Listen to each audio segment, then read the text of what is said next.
تشکر زیاد به نام خدای بخشاینده و مهربان.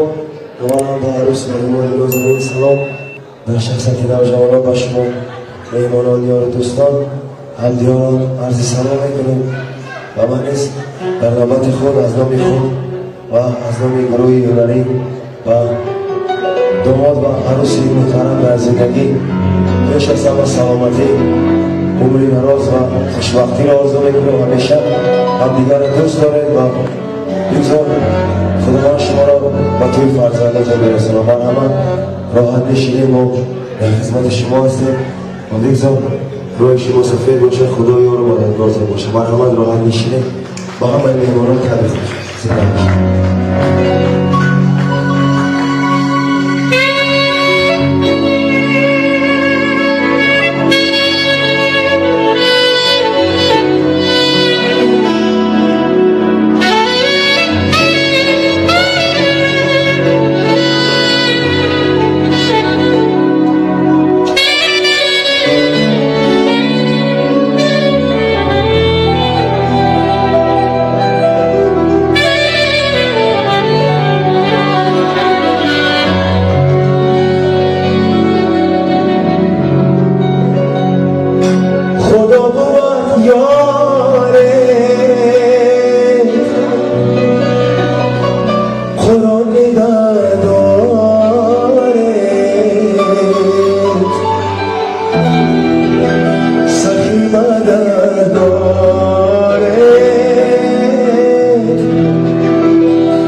سراغم را بگی ریتن سمارو